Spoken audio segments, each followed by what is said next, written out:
A very good evening to all of you, those who are listening me with our guest, Dr. Boojh, through Facebook Live or through our channel via Zoom. So you all are welcome to this program. Actually, this program is happening since last 6 months, and every week I'm conducting this program where I bring the people from different walks of life of distinct ability and credentials, mostly academicians. So this time I have brought one of the, what should I say, the best of the academician in India. And he is going to give you all of his career history, and he will be explaining you his journey from childhood to these positions. And it is going to be very much helpful for all those students who are studying and they are planning to become and achieve some success in their life.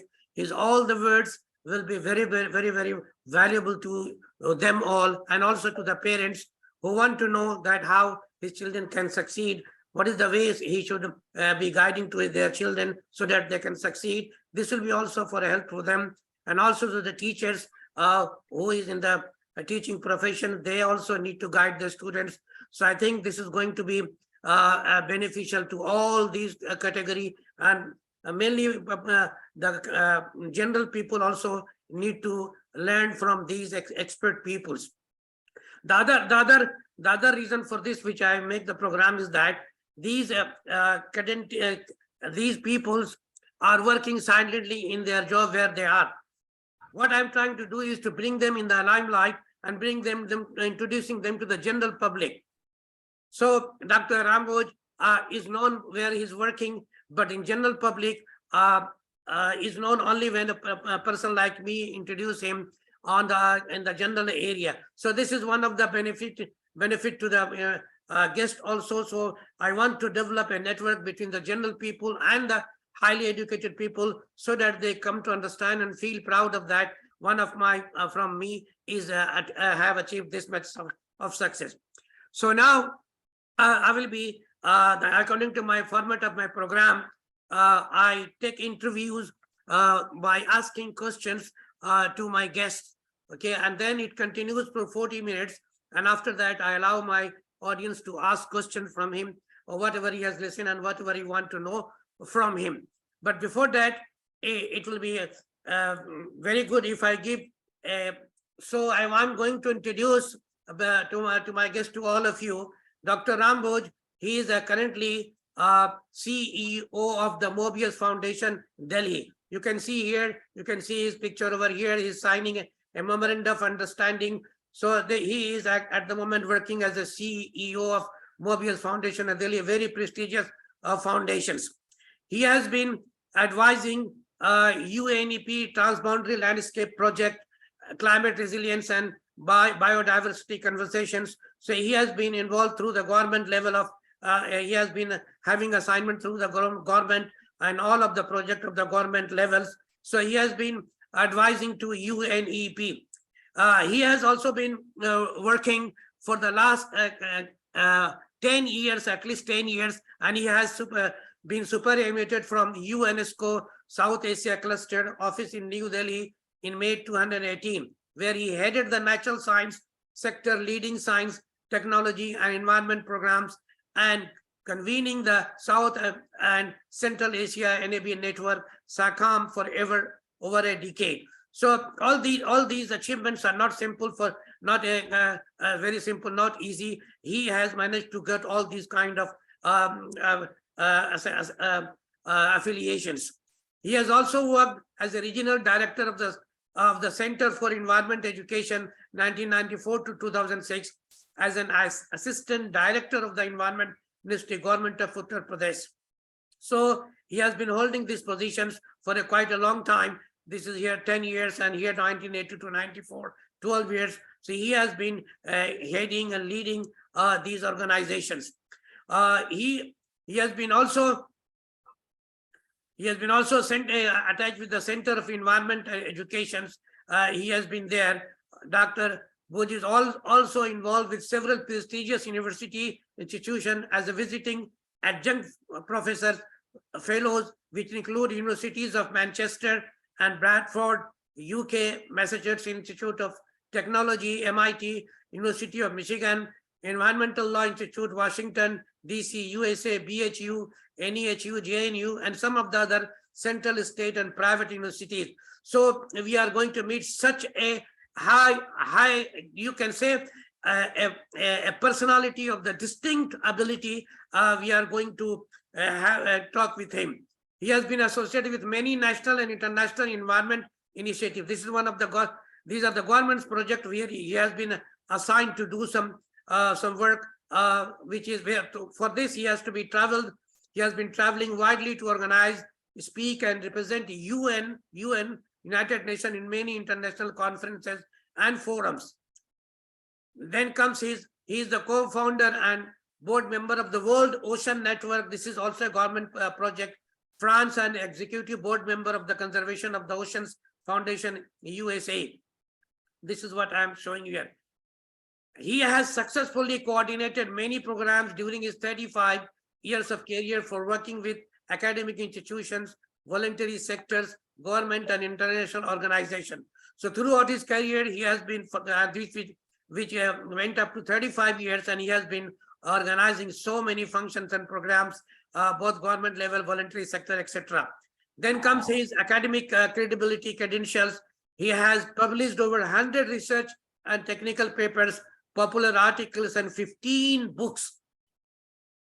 And finally, he has to his credit many honors, awards, and recognitions, including the prestigious Science Academy Medal for Young Scientists by Mrs. Indira Gandhi, then Prime Minister of India, 1984. So these are, I intentionally wanted to read it out because it is very important for our generation to know that someone can achieve, then they can also achieve. They must at least be motivated to do that. So this is the reason which I mention each and every achievement of this. And obviously it is a brief in nature. Okay, not all of them have been mentioned. So now, without delay, I will introduce to you Dr. Boojh. You gave me a time, such a valuable people. You managed to find time and you joined me. Thank you very much, sir, and welcome to you on my program, Meet the Winners. So welcome, sir. Thank you so much, Professor Reyaz Ahmad. It's overwhelming. The kind of introduction that you have given is really very flattering. And I am really very happy to be here. I remember we have been interacting with each other since last only, I think, less than a year, only a few months. And I have developed a special affinity with you. And thank you so much. You attended our international conference on sustainability education in September, virtually, of course, and made a presentation, which was very much appreciated. How to begin with? That's a big question. Yeah, so now I will be asking you questions, sir, format of the program. And my first question goes to that, please let all our audience know about your family background. This is very important because many people think that only the people from the affluent homes, they can also achieve. So through the life journey of each and every people, there will be some kind of tips which the student will be benefited from. So over to you, sir. Please inform us about your family background. Oh, yes. In fact, it has been a life full of struggle. Yes. Because I come from a background in a very small village in the backward eastern part of Uttar Pradesh, which is North Indian state. Of course, it's the most populous state.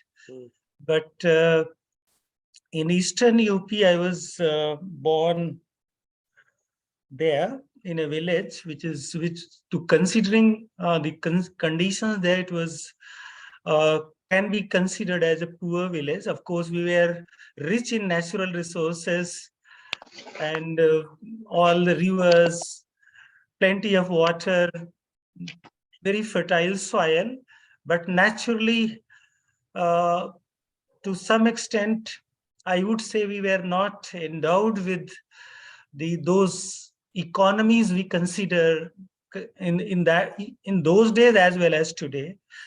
We were not connected with roads, and the primary school was almost 5 kilometers away.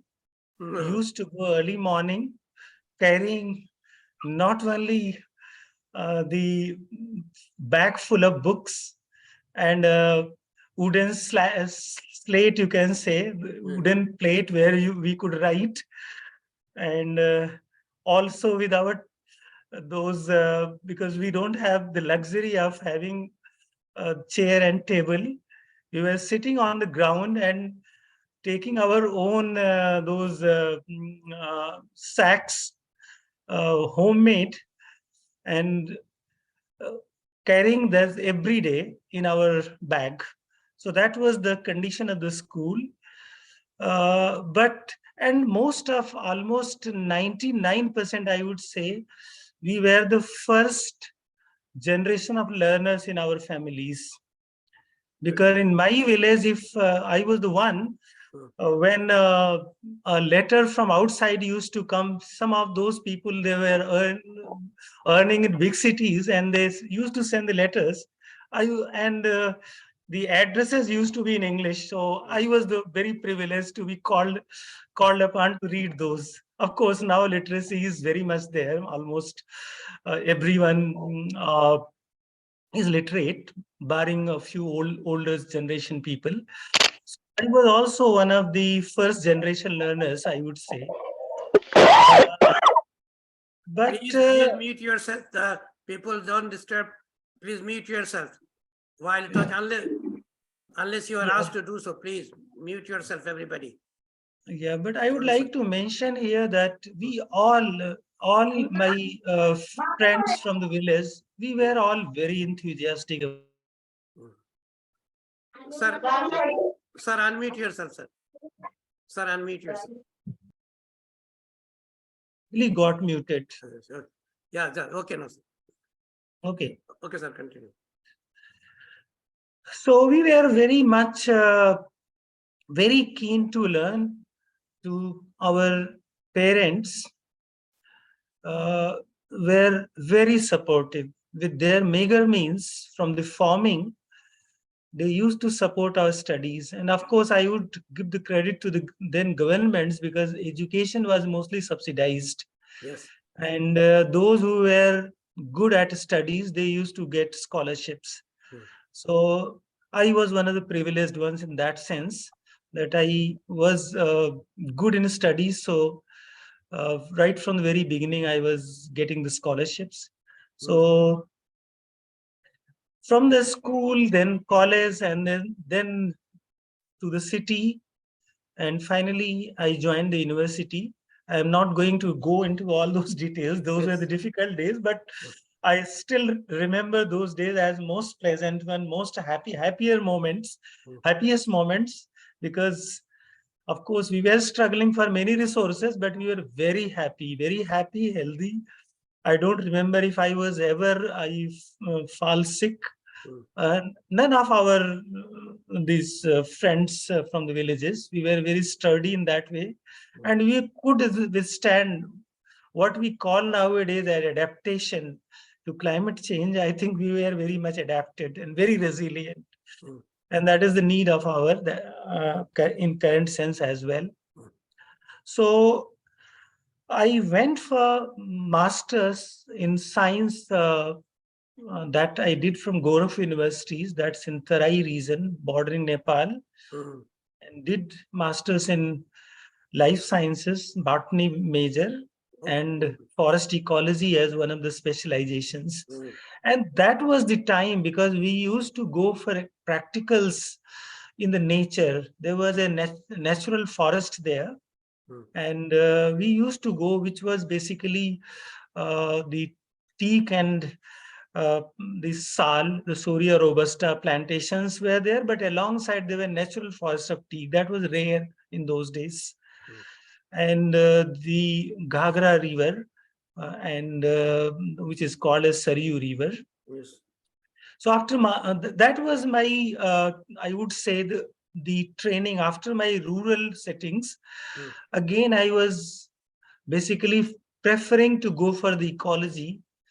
And after post graduation, that masters, I joined Banaras Hindu University Yes. as a professor, the assistant professor level. It was, of course, a very junior position that day, but I did masters, Mm. and since I had all through the topper, the first division, so I was easily selected there. But road from there, the university life, and that too, getting into this system, was because system somehow is very much well entrenched with certain vested interests. So within a year, I realized that I have to enhance my abilities and qualification and do the doctorate, the PhD, and which was not possible Mm. uh, in Banaras in the university, because I was a uh, this faculty there, Mm. and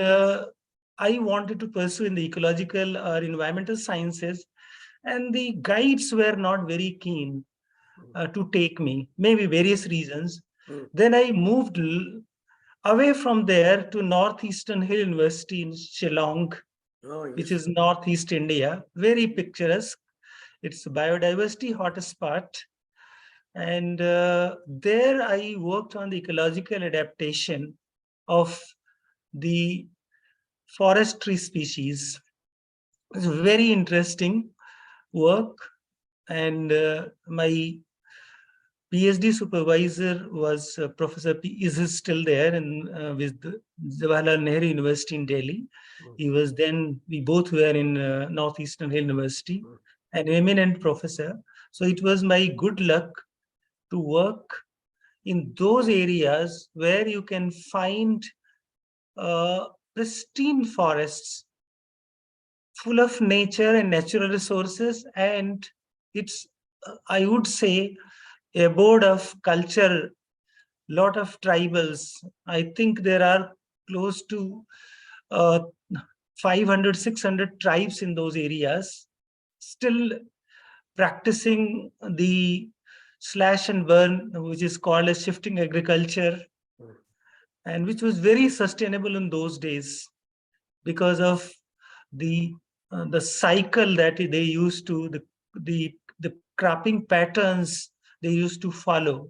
Mm. And I think science has to learn a lot from those practices. And I did work in those areas on the sacred groves.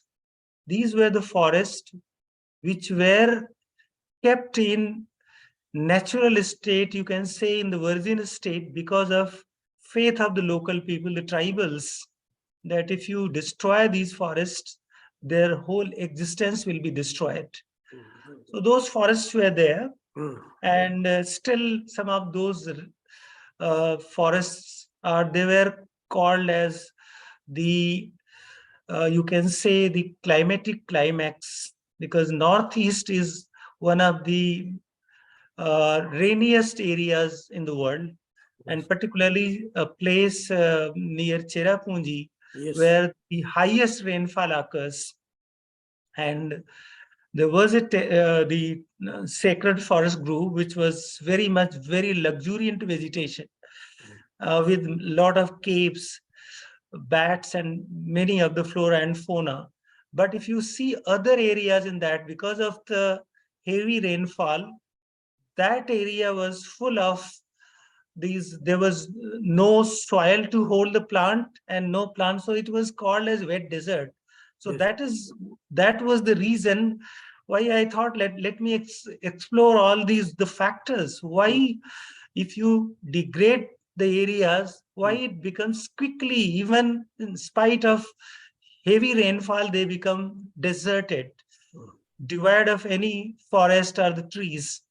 And of course the sustainability, they become so unsustainable for not only survival of the plants and animals flora, but for the human beings as well. So that was my journey from the academic point of view, I would say. Yeah, very good, sir. Very good. So from your all the descriptions, I just found out two important points, which with your permission, I would like to share with the student. One thing is that the poverty is never an obstruction.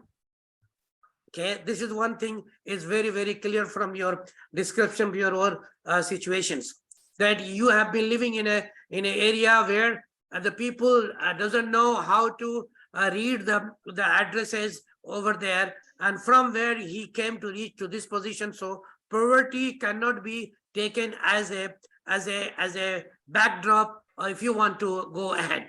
Second thing is that so selection of your subject, this is also very important. You have already told that when you wanted to, when you took the botany, then you become teacher, you wanted to continue and go ahead because you like to do something. So there you have been denied research project with many places, but your consistency and thinking that I will have to do, you managed to get it in Shillong. So I think what message I should give, that if you keep continuing to follow your for your path, then surely and certainly you will succeed, as Dr. Ram Boojh managed to succeed to take a PhD degree. So now, whatever you spoke about, sir, so these were all scientific ideas.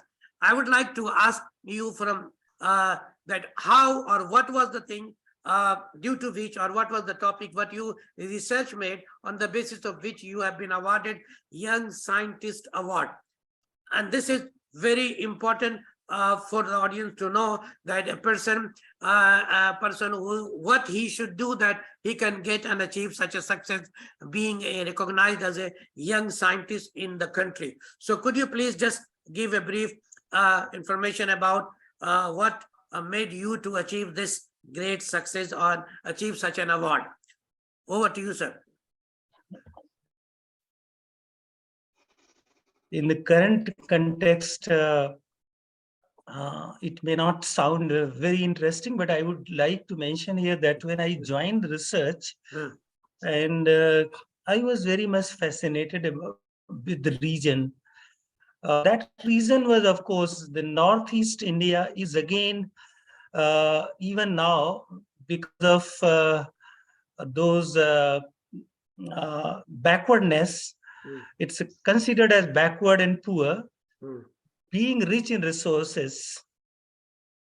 So what I thought, let me work in the area which can add to the socio-economic and ecological development, which we call as eco-development of the region.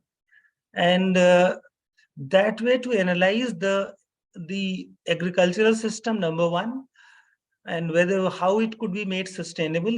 The other one was the conservation practices. I mentioned about the forest ecosystem there. So it was, of course, very promising area, number one. But when I started working, those days, the tropical forests were very little explored, because when I rather did the survey of literature and contacted a few researchers all over the world, then I found that ecology of tropical forests is very much unexplored, and that too many phenomena. So scientifically, what I thought, let me work along the altitudinal gradient, because that was the hilly region. And what is happening when you go on the gradient, and how ecology changes, and along with ecology, everything changes. Yes. The human, the pattern, the agricultural pattern, vegetation pattern, everything. So that was one of the reasons on the successional status of the forest ecosystems, and how these successions happen, and how communities are built up from the early successional to late successional, finally reaching to a climatic climax, what we call as a static equilibrium. And this is very much important for the sustainability point of view, for developing resilience, for developing climate adaptation strategies. Those days, of course, climate change was not the buzzword as it is. Correct. But when I look back, Hmm. because the topic of my PhD thesis was ecological adaptation of the forest ecosystem in Northeast India. Hmm. So that those days, if I could think of ecological adaptation, now when this Sharm el Sheikh, the conference of parties is happening today, I just heard it. Everybody is talking about adaptation. Yes, sir. So that was, I would say, seminal work. It was recognized during my PhD days itself. Some of my papers, they got published in international journals, and there was a lot of interest in it. And I got connected with some of the best workers in the world. Hmm. And the work was recognized by the through this Indian National Science Academy, which is the highest scientific body in the country, by the this Science Academy medal. Hmm. And the Science Academy medal is again the highest recognition to a young scientist in India. Hmm. So Very. Yes, sir. that was, of course, honor which I received from none other than Mrs. Indira Gandhi, Hmm. then Prime Minister of the country. So So, that's in sir, brief. after receiving this, can you a little bit just how did you feel that when you the research which made you to get this award, and it has been recognized already outsider the researchers. At the same time, I could like to know that at that time it was not easy to publish papers easily in a journal. There were so many odds and problems at that time, that still you managed to reach to that level. So what was your feeling when you have been No, selected as? no, definitely it has to be a great feeling. But during those days, of course, it was not very exciting, I would say, because we were looking for the jobs, and jobs were very less. And in India, I still remember there were so many factors in getting a good job. Yes. And my supervisor was willing that I should go abroad. But Yes. I had a family. By that time, I got married. Of course, there were no, and in our societies those days there was used to be the early marriages.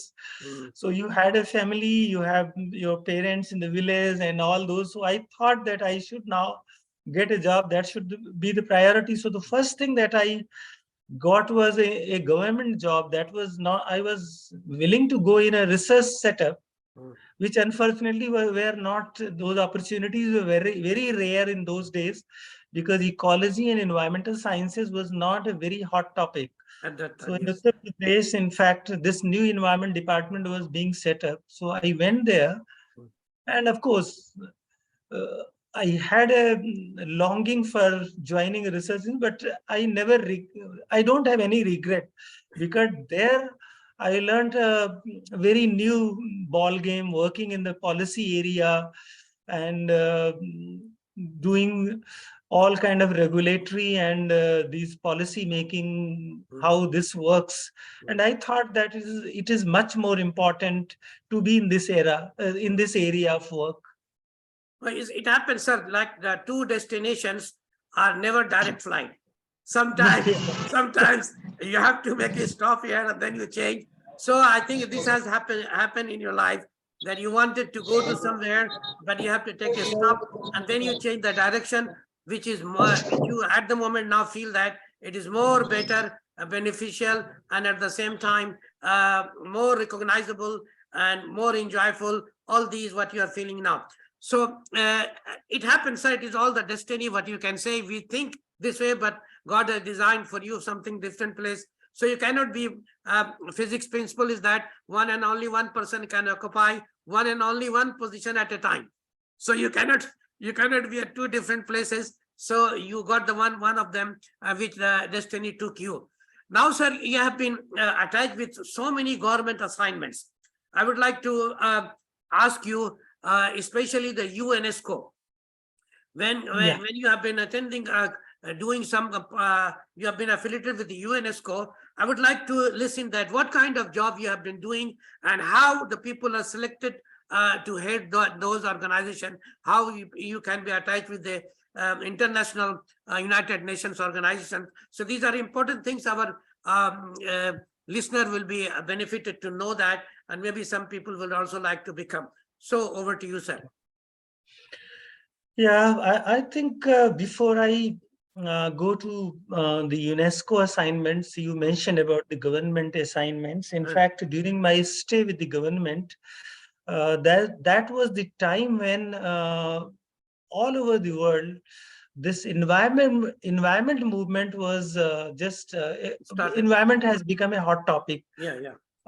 In India, there was this limestone quarrying in Doon Valley in the Himalayan, in my state, and the Supreme Court stopped it because on the basis of a public writ petition. And similar was the industries, around 1,000 industries, they were polluting river Ganga. So Supreme Court of India stopped those industries also, closed those industries also. So these two developments, they were very, very revolutionary because court become very active. I was in the government, and then we discussed a lot. These court decisions help us, and I was privy to these two historic moments, and I got into making a film in those days, Vasundhara, which means the earth in Hindi, and that was the first full-fledged Hindi feature film. It was telecast on Indian national this television, which is Doordarshan. And it got the special jury award of National Film Festival. So that was very, very important. I would say one of my achievements.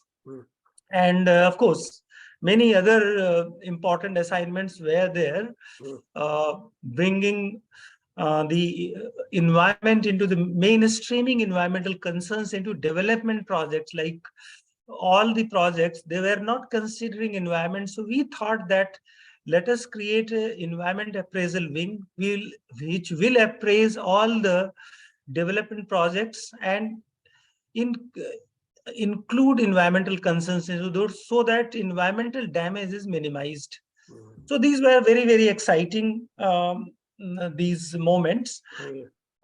Coming to UNESCO, UN system, I think you said many people will be interested. In fact, that was a coincidence. I was involved with the UNESCO and UN system right from the very beginning.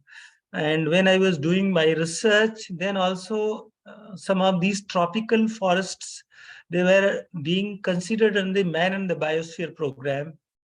Man and the Biosphere program is one of the UNESCO's very, very you can say landmark programs, and this considers that we conserve the nature along with the humans as well.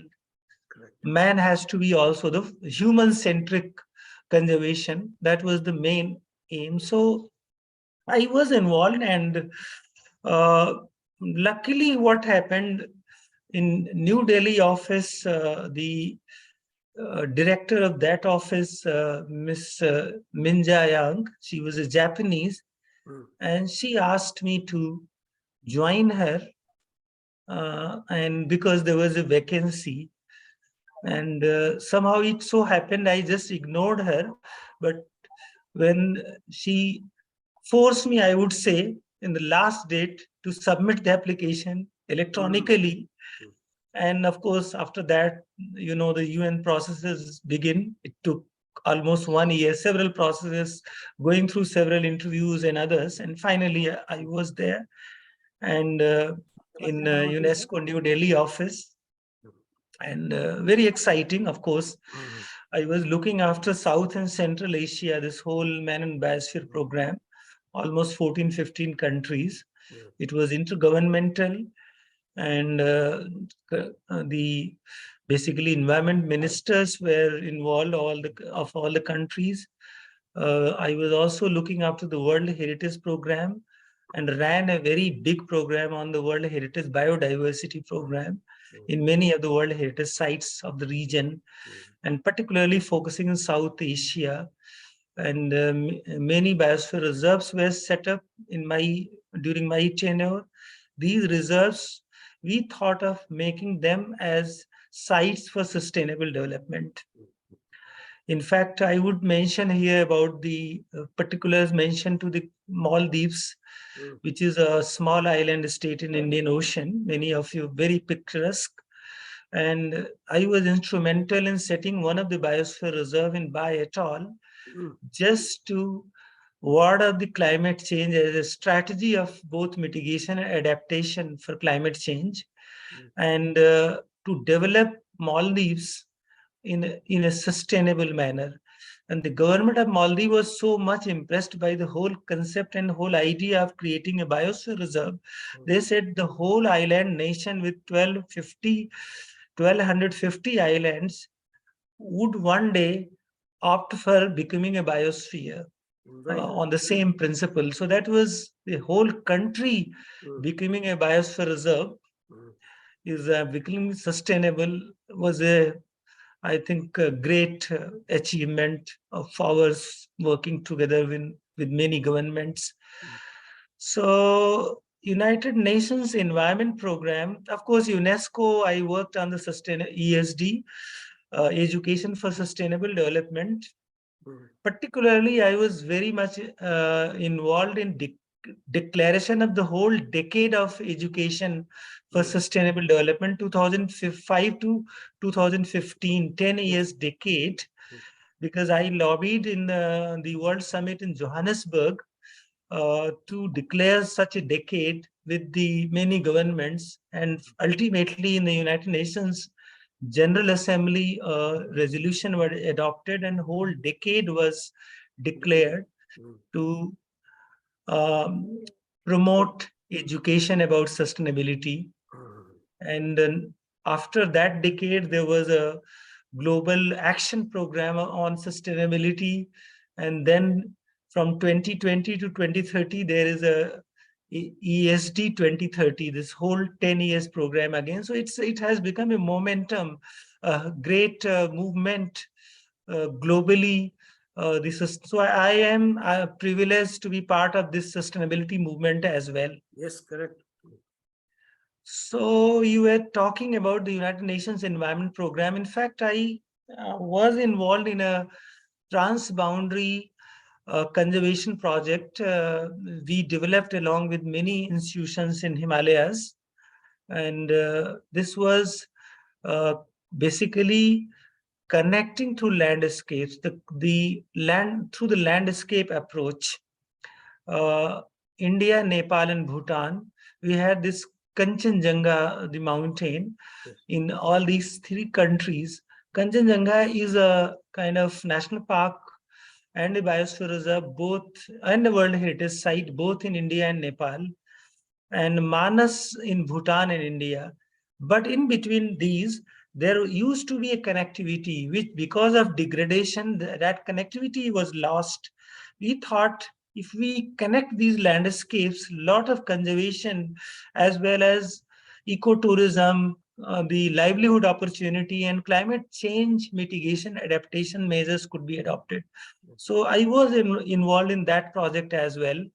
Earlier, I worked in a cultural landscape project, which was again very much all these countries in the states of Northeast India and Assam and Nepal and Bhutan, they were involved because of many transboundary issues in these countries, and which needed the joint effort. So, very exciting journey. So now you are working as a CEO of Morbius Foundations. So what kind of these duties, responsibilities you are actually executing over there? And I saw that you are conducting, as you said, the sustainable development you have taken up. So the conference that you made, that was also sustainable development programs. And sustainable development is the United Nations program, which each and every country has to follow and has to obey according to their own priorities and according to their own situation and environment. So what can you say about how sustainable development program the India is going through, where they stand now, so far as the education is concerned, sir? I think if you consider sustainable development, then naturally the development that meets need of the present generation without compromising the ability to meet the needs of the future generation, the coming generation. Correct. So it's a kind of reconciliation of the environmental, social, and economic considerations. All these three jointly is the basis for the three pillars of sustainability or sustainable development. And UN has adopted those 17 sustainable development goals. And these goals are, of course, 5 goals from 1 to 5. They are social, basically. Yes. Then 6 to you can say 15.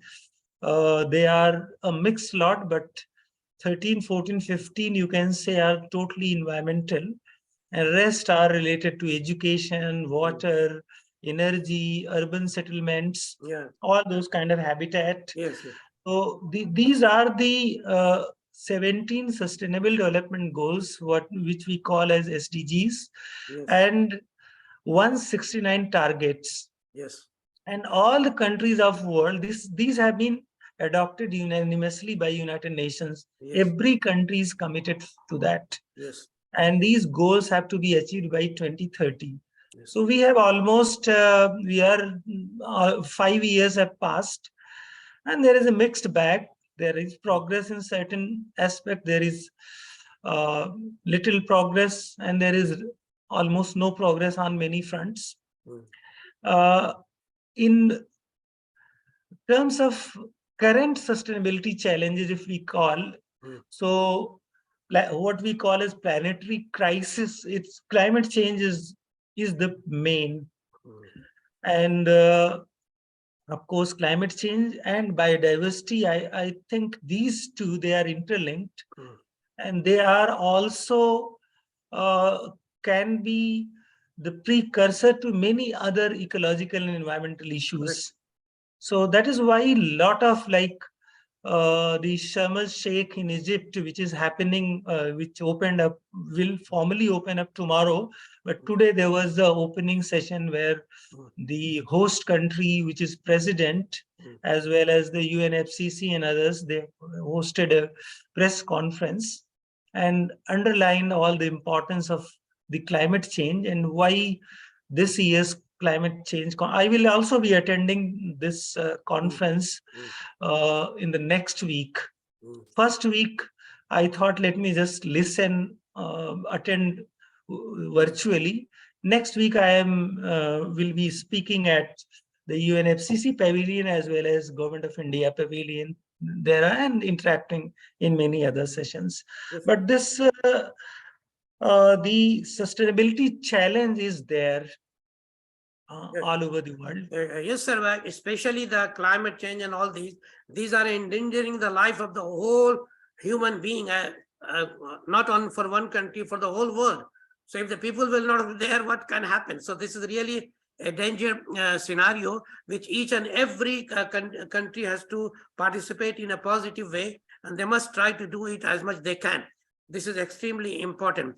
But regarding the education, the corona has made a lot of problem in this case. The corona has made whatever the advancement has taken place, due to the corona, people has come back. So there is a swinging now, trying to cover up the damage done by the corona. But still, everybody has realized that economical development needs educational development. So for the development of the economy, every country is striving and trying to do their best in order to make the sustainable development be in a good shape and position.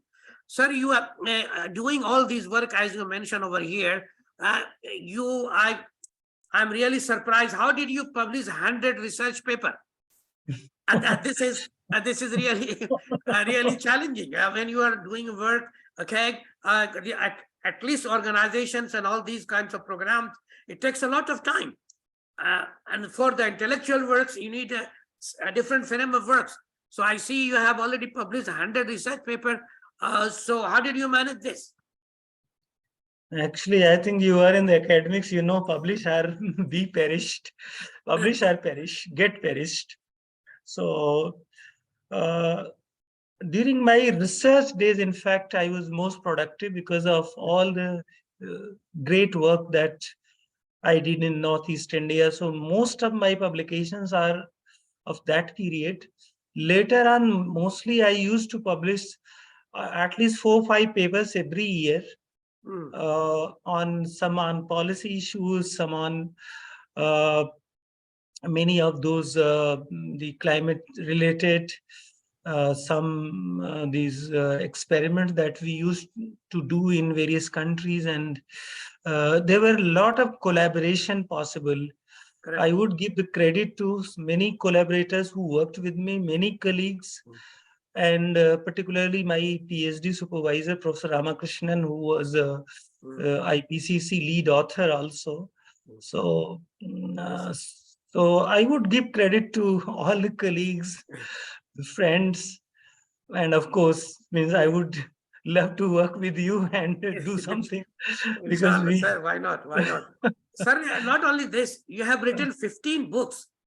Could you just mention the name of few books, at least people can go through if they have time to do so? You have written 15 books, sir. Please mention. No, latest is the Sustainability Education for a Better World that was published by the Cambridge University Press. So it's an edited book. You know, in Mobius Foundation, what I started was, the first thing was doing the first international conference on sustainability education, ICSC first, in 2019. Yes, yes. And this was very successful conference, around 1,000 participants from many countries and very quality publications. So we approached many publishers, and one of these Cambridge scholars, they approached us, and it's a peer-reviewed book. And so similarly, there was another publication, One Sun, Two Earth, an ecological journey, which was published by the Oxford University Press, and Environment and Hill Development, that was locally published. Then there was Environment, A Will to Fail. That there are several publications, I think. But these are the few that I can mention. We are working on a few other publications which are in the pipeline.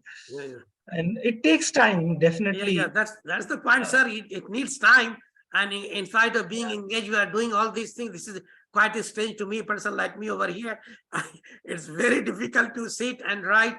At the same time, you are doing your own job, existing job, which is very much demanding nowadays.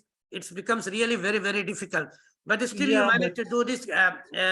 I will really, really appreciate your all these efforts. Sir, here I would like also to know that a great father has how many children? I have a daughter. Yes. She is married, and she lives in Lucknow with her husband. And I have two sons. One is working. He's working in Mumbai in a bank. He's a senior position. He did his engineering graduation and then MBA. And my other son is in Australia, Sydney. And he's working. He's again an engineer, and then all these boys, none of them, of course, he has them, but he has some leaning towards environment, doing something on the ecological gaming and other big data and all those kind of things. So all those new technologies is using to promote sustainability. So let us see. Yes, very good. So like father, like son, I would say, but were they inspired by your credibility, or they took it as a challenge for themselves? This is very important. No, I told them from the very beginning that you have to be on your own. and I can just support you, but there's this parents think of making their children this and that. I said, no, whatever is your interest, you just pursue that. So yes, sir. Because nowadays what is happening, there is a too much rush. Everybody is thinking of doing NEET, and JEE. Everybody, okay, because they are being pressurized by the parent, and also that you do that one, and a kind of big industry continuing or flourishing because of this reason. Everybody wants to be a NEET cracker and IIT crackers and all these. And it is really making some of the students ask me question in my last program. One person is appearing 7 times to become to crack and eat. This is really is very bad. He's killing his own life. 7 years if he continue to appear, so he's losing his life and everything. By the time he will get this, he will not be able to enjoy even that I got it at the late by 7 years. So these are happening. The parents are pressurizing the children. So that's why very important to listen from you, a person like you, that did you also pressurize your children to become like this? As you said, you didn't do, and that's also a kind of message from you to the listeners, parents and students as well. Finally, I would like to ask you what kind of suggestion you would like to give the present generations. Okay. Now you are going to hand over your legacy to the children to come. Now you have already achieved 65, 66 years of your age. So your experience is going to be a very important for those who are going to enter into this life. So could you please suggest some kind of important ideas, your experiences that you have gone through to our listener who was in the college and the school, etc., and also to the parent, they will be getting benefit of this. So over to you, sir. I think one of the programs that I do in the education field in Mobius Foundation also we are trying to set up a world environment school, and there is another rural school which is devoted to sustainability. Yes. So during my early days, even in the Center for Environment Education and UNESCO, I worked on a project which was Joy of Learning. Yes. That children must not be pressurized. They must learn whatever they love the most, number one. Correct. Number two, of course, there is a curriculum, there is a kind of pressure, but it's the duty of teachers to make them interesting, enjoying, and also like developing those. So teachers' role, what we emphasize even now is the teachers' training or their capacity building. Yes. To empower the teachers so that they are not becoming like the prescriptive kind of teaching and learning. Yes. You have a fever, you give the prescription of paracetamol. Yes. That's not, let them find out, explore like you give them, just guide them, give them certain directions and let them explore. That will increase or enhance their analytical skills, the capability to innovate, to think, to enjoy the teaching, teachers, the teaching and learners as learning. So this is the way, which is of course in the new the world which is dominated by technology. I think the kind of the job scenarios, they are changing so fast. So the children has to learn how to get to like critical thinking. Yes. To adapt to newer changes, newer technologies, and become innovative. So innovation cannot come in those tight kind of the curriculum, the classrooms. And I think COVID has taught us a lot about this, about the importance of the enjoying the life, becoming nature friendly, and using the technology. Many of those who have not been technology savvy, they have become now. So I think, of course, there is the divide which we call as the digital divide, but it has also made everybody it has turned out to be a great leveler. Education, what we emphasize is everybody must have access and everybody should get it. The quality, number two thing is quality education.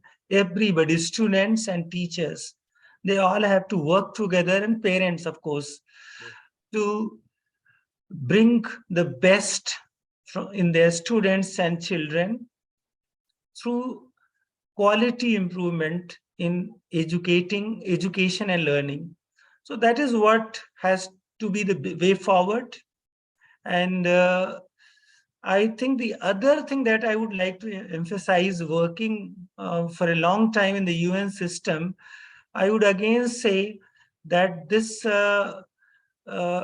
the universalization, or you can say the global citizenship, is also the need of the hour.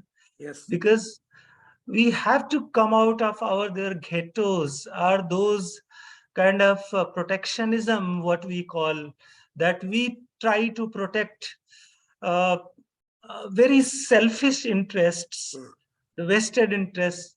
So children are the future citizen, have to be a global viewpoint, Yes. a global citizenship that need to be promoted. And that is also the cause of all the unsustainability and Correct. unrest, because we think about ourselves, our countries, our region, our caste, our religion, these, and we try to protect and conserve them. Let us come out of this, become a thing globally. Of course, you have to act locally, and our education must respond to these challenges.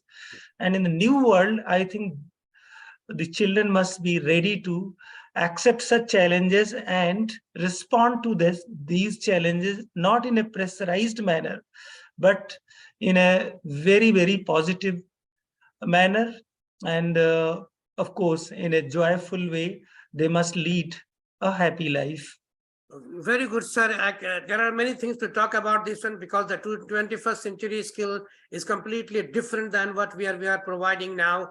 There are more than 100 jobs which is very prominent now, will become completely off, and nobody will be employed on that. It is going to happen, but now we have run out of the time. I would like now to ask, allow my audiences over here to ask question to Dr. Boojh. Whatever you think, you are free to ask. So please do ask, come forward and ask question to him. Okay, anyone from the audience, please come forward and ask the question to Dr. Boojh and get enlightened from his experiences. So anyone from the audience? Anyone from the audience?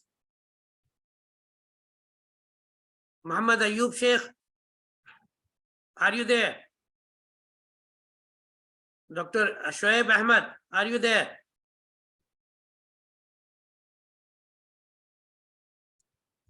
Sir, they are not interested in asking questions, and this is one of the change that we have to. It is good to be listener, but you should also be asking questions. The patient listeners are also important nowadays. People always talk, they don't listen. It is good, but you have to ask sometime question always. So people are not asking questions. So anyways, I would like now. Sir, I have a question. Yes, okay, come forward, please. Thank you so much. Okay. Dr. Ram, it was lovely to listen to your experiences Could and you please your put your contribution. camera on? Could you please camera on? I may not be able to Okay, put my camera on, I'm sorry. Okay. Yeah, Dr. Ram, my question was, you said you have connect with a school which is completely dedicated to sustainability and other schools to carry your legacy forward. Are you having any programs for the students who are interested in these areas? Yeah, definitely. Actually, this school which I just discussed, of course, many of my publications, they deal with this environment education series, which is published by Center for Environment Education, Joy of Learning. Many, even in the Center for Environment Education, some of these, the environment education or sustainability education, they are being pursued. Number one. Number two, every year we invite lot of schools. There is a program, Youth for Earth, schools and colleges, and we give them projects. Year round, they do the projects on sustainability environment in their schools.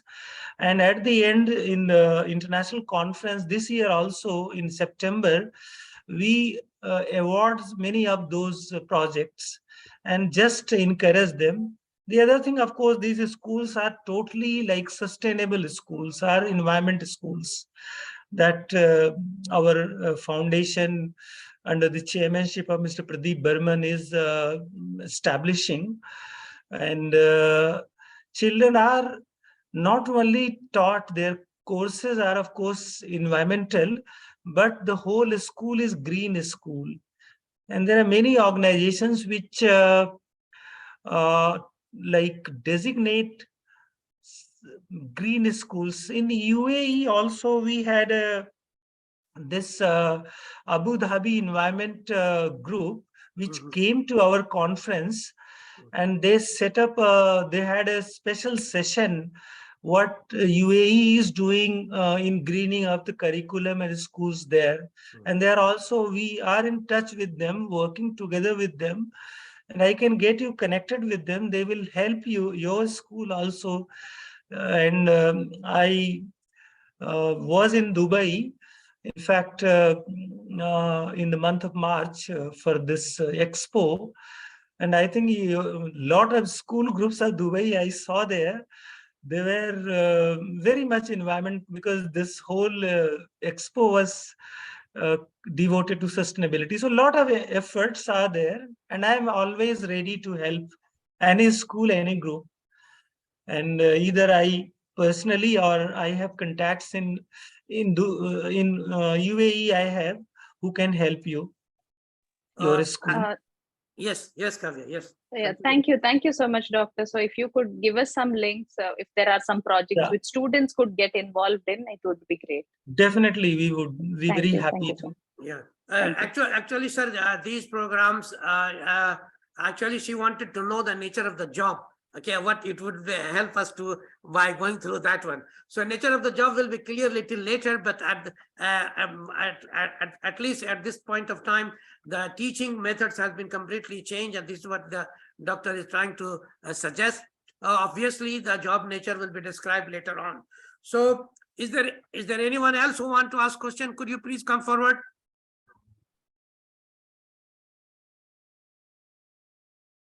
Anyone else? So now I would like to conclude this program with my concluding remarks.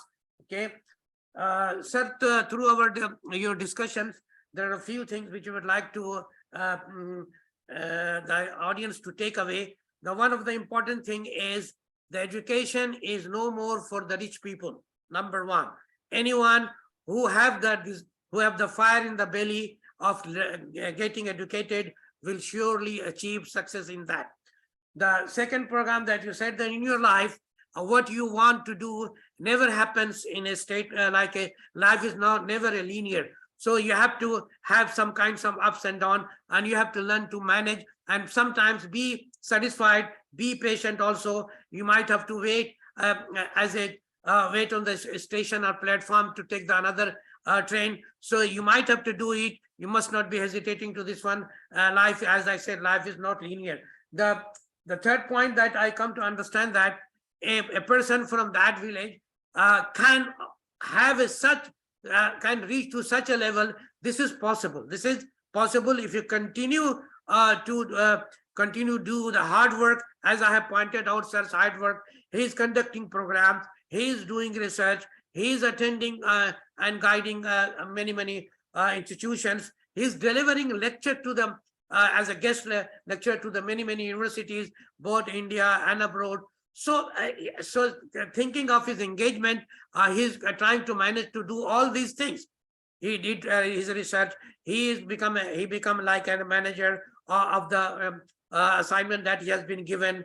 So everything he managed to do it. My main thing is that you have to be having ability to do hard work and keep up and doing continuously, consistently. You will surely and certainly succeed, like as Dr. Boojh has achieved and where he is now. And I hope that he will be continuing to do so, enlightening the people in India and abroad. As he said, he is going to attend a conference in Egypt. Sharm Sheikh is in Egypt, so he's going to going to deliver a lecture over there. So I will wish that majority of the people those who are watching, their life could become like him, and God bless them also to have such a success.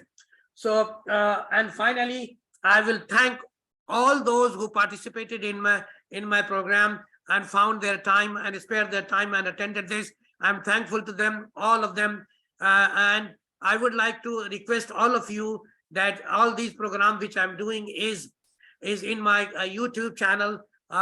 So I would like to suggest you to subscribe them so that these information reaches to the large number of people.